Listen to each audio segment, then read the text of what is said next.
Just add like putting your hand over his face at some point. Just like, this should be, if the last movie was chaos, this is chaos times 10. There always has to be a personal connection for me, something I can relate to. And I never thought of it in terms of like, we gotta go big, we gotta make this gigantic. To me, it was just reminding myself of what it felt like to be about to graduate high school. John has an essential, like, Peter Parker-ness. Jon Watts is everything. This is his vision, his movie. He has complete command. You can see his progression from Homecoming to now, in that he really is on his game right now. Bravo!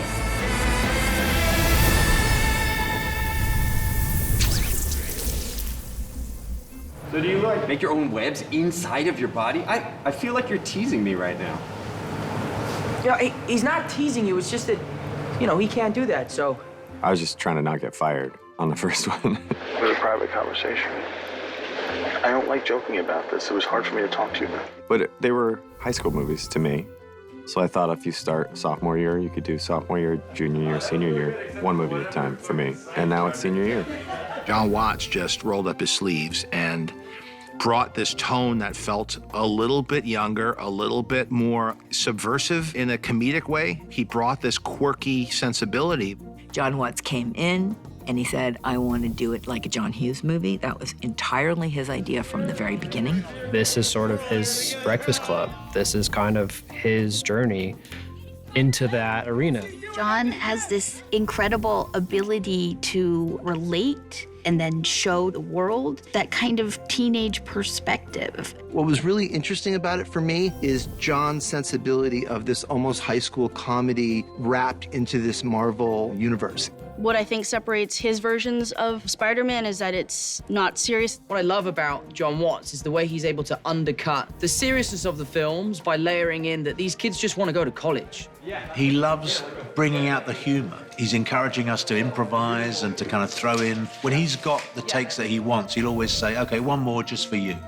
Do what you want to do. Now let's have some more fun, or do whatever you want. He always gives you an opportunity to play around. One more like that. That was amazing. I've watched you from deep behind Norman's cowardly eyes, struggling to get everything you want while the world tried to make you choose.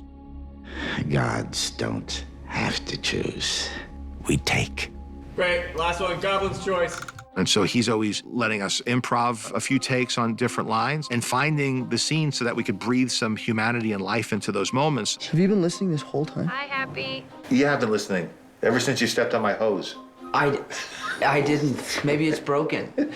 John is amazing. Just how skilled he is with putting these movies together while not losing connection to character and what's going on and the emotionality of it. He really handles that so deftly. I really enjoyed that, and making things funny, no matter what it is, which is a lot of fun. All right, ready? All right, what do you think?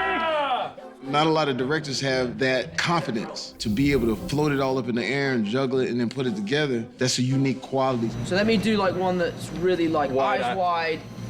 Yeah, just from the top. Okay, let's try that. John is really good because he's tough, he's clear, he has vision.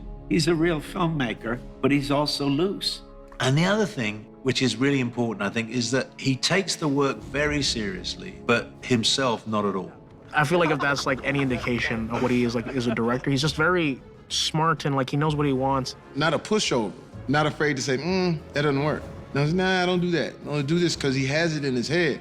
And I think that there's been many times where I've shot something and I'm like, this looks amazing. And John's like, yep, it does, but just do it again and take a beat because I'm just gonna add a line in there for Tom to say something. He's not afraid of going deep when it's deep. He's not afraid of going crazy and weird and offbeat humor when that's called for. And he's able to like keep a light, fun set while having all the responsibility. It's just so cool. He knows what he can and cannot do and what he should and should not do on these sets, and what's accomplishable and what's not. So he really has grown. Yeah, that's pretty great.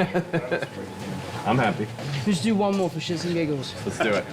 The reason why I think John's so collaborative is he takes the kind of old school Disney approach of, you know, best idea wins. He's always open to anyone, whether it's a person working at craft service or if it's a PA.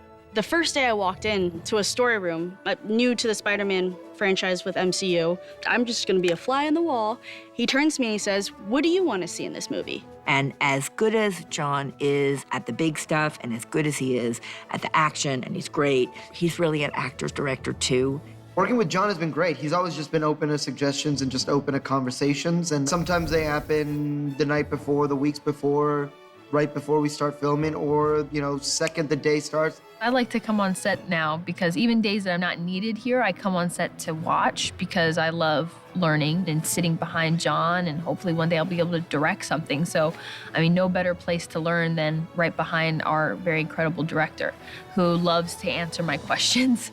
He's never above just putting himself out there, being with the actors as they're trying to figure it out. On set, we collaborate. He gives me line readings that are so good. And then at the end, I think it looked back, it's like, so who's coming with me? Someone's coming with me. Yeah. One of the reasons I enjoy working with Jon Watts so much is because there's a tremendous amount of freedom within the parameters of what the day's work is. And I think that's what has made these movies so much fun to make. These Spider-Man films wouldn't work if Jon wasn't that collaborative.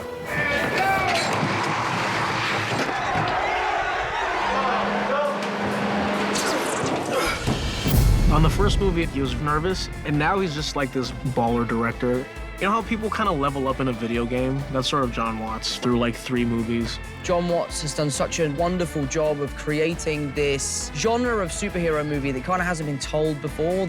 It's great to just go back to Homecoming and Far From Home and figuring out any other things that we could connect, because I just want it to be a complete world where you can see things in this movie that are referencing back to things in the first movie, so that it does feel like one story that we've been telling over 3 movies. It's really nice to have a level of that positive reinforcement of oh, you didn't completely it up, screw it up. Sorry. Yeah, what is this one soundbite that will actually be in this that you want me to say?